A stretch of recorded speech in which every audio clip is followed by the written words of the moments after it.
Hello everyone, welcome back to my channel. So today's video is going to be a makeup try on video. Obviously I'm fresh faced, I've got no makeup on, so that is what we are doing today. So I ordered a new foundation off of Cult Beauty and it's not particularly new. It's a Kevin Aucoin Foundation, or Aucoin, I think it's Aucoin. I think that's how you pronounce it.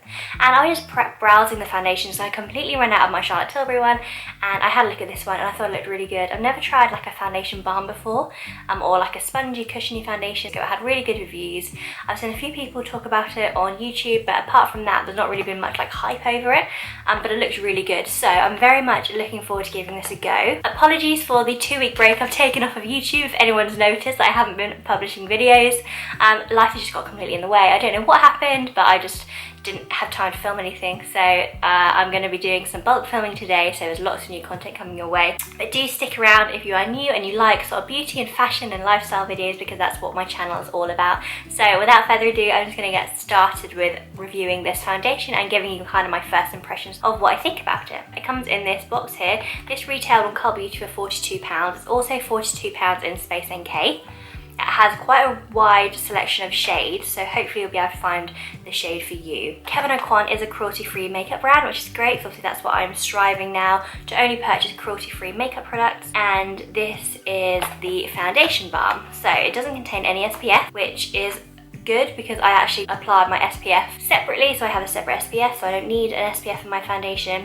But one of the main things that drew me to this foundation is that it actually comes with a little mini brush. So it's quite small, it's like a little mini one. It did look full size on the website, I must admit, but it's a really nice soft brush. It just feels beautiful, and they're so tightly packed in there. You're going to get such a nice finish on your foundation. So that's kind of one of the main things that drew me to this foundation, was the fact that it came with this little brush.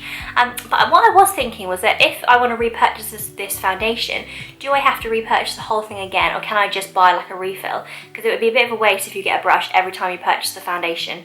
I don't know about that. I'm going to have a look. If you have this foundation and you've managed to buy a refill, let me know. I haven't researched it yet, but I'm hoping you can. That would be a bit silly if you can't. So hopefully you can find a refill, but if not, it's a bit wasteful. But the brush does look amazing to start off with. So this is supposed to be a full coverage, long-lasting foundation, and it comes in a little pot like this. You don't get much foundation in here, I must admit. It's 22.3 grams, which is 0.7 ounces. Now, a normal foundation, let me just go grab my old foundation, see how many ounces you got on that. Okay, so my old Charlotte Tilbury one, which is completely gone. I've literally scraped the sides of it with a cotton bud to try and get some foundation out. So this is 1 fluid ounce and this is 0.7 fluid ounce. You do get less in here and it is more expensive, but I do think a little will go a long way, because the videos I've seen, people are putting hardly any on. It's really covering their face. If I put my hair back a bit so you can actually see my face, and I'm going to zoom you in a bit. So if I zoom you in, you can see that I have a few blemishes that have popped up on my skin. I've got like greyness under my eyes, obviously I'm quite tired, and I've got a few blemishes going down the side of my chin here. So I'm going to start applying this foundation and we're just going to see what we think of it. So hopefully this is the right shade for me. I got the medium FB 5.5. Obviously FB stands for foundation balm and 5.5 is supposed to be a medium shade. I did wonder if I was going to be more of a light shade or a medium. It's just so difficult to find out online. There were a few foundation matching tools I did use to try and sort of find a shade, and then the kind of defining factor was the fact that 4.5 and 5 were both out of stock. So 5.5 was the next shade really. So hopefully it's okay. So you get a little protective cover there, and that will stop the foundation from drying out. So I'm definitely going to be keeping that on here. And then it's just like this. It does look maybe slightly orangey, maybe it's a bit too dark for me, but we'll see. And I'm just going to go for it. I think what you're supposed to do is you're supposed to swish this around and then apply it directly to your skin. So, okay, so I have given that a good swish around in the brush. I'm now just going to start applying and we will see what we think. Okay. So you can see that completely covers up all my blemishes so far. Now if I just buff this in,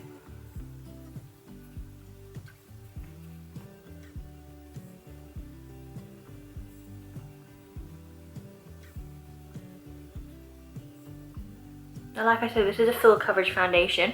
Obviously you can put less on if you wanted it to be sheerer, but look, just look how sort of flawless. That's kind of made my skin look. You can't really see these blemishes. They're completely covered up pretty much. Obviously there's a little one there still poking through. But that is more or less completely buffed in.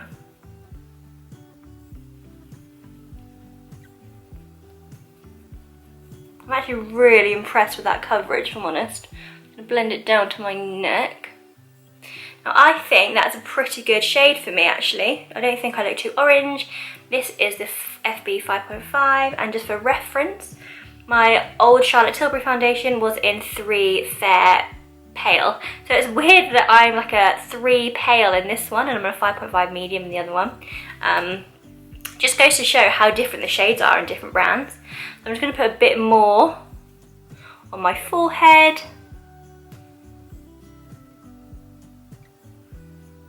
Just completely buff that in. It's actually really difficult to do in the viewfinder. I didn't realise how hard this would be without a mirror. But we're going with it. We'll go for it.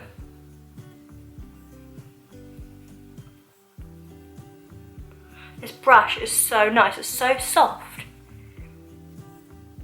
And it's really, really easy to like brush this in. Make sure I get it up as close to my hairline as I can. I'm actually thinking I could have probably gone a shade darker in this, if I'm honest. But I always prefer to go a little bit lighter and then bronze up with obviously bronzer and things. I definitely think that's the way to do it. So, I'm going to say that is all completely buffed in. I really like the consistency, I really like the colour. I think it's a pretty good shade match for me, if not slightly maybe on the light side. It's completely buffed in. You literally cannot see any of those blemishes really that I had earlier. And that's literally just with one coat. Obviously if I wanted to build up in those areas I could use more. You obviously can see that I've used it now a little bit. But again, I think this is going to last such a long time, this foundation, even though it's only 0.7 ounces in here. So I'm actually really impressed with that so far. I think it's got really great coverage and it was a pleasure to use. So I'm now going to quickly whip the rest of my makeup on. I'm going to do that off camera so this video isn't about 10,000 hours long, and then I'll come back and just show you how and just tell you how the other products have applied. So I'll see you in a bit. Okay, so I'll pop the rest of my makeup on now. I think the camera's really quite washing me out now that it's gotten so rainy and dark outside, but I'll pop the rest of my makeup on. I think powder product, you know, sitting really well on it, if I'm honest. And there's slightly a little bit creasing under the eyes, but apart from that, everything else has been, it's been really good. I'm really chuffed actually with this foundation. Let me know what you think of it. Do you think it looks nice? Have you tried this foundation before? Do let me know. I'd be really interested to hear your thoughts, because I haven't heard much about it really on the internet, if I'm honest. Like none of the big bloggers and influencers have really been talking about it, and I'm highly influenced by other people, so if I would have heard someone talking about it, I would have bought it earlier. I don't know if I mentioned this earlier, but I actually got a 20% off Cult Beauty code, so I actually got this product for £33 I think. So for £33 it's great. £42 it is on the more expensive side of things, but if you are into sort of luxury makeup and luxury beauty products, then it's kind of something definitely to have on your radar. So I hope you enjoyed this video. Please do subscribe and give it a thumbs up if you did like it. Let me know your favourite foundation below and I can continue to do these videos for different cruelty-free foundations, and I will see you in my next video. Bye!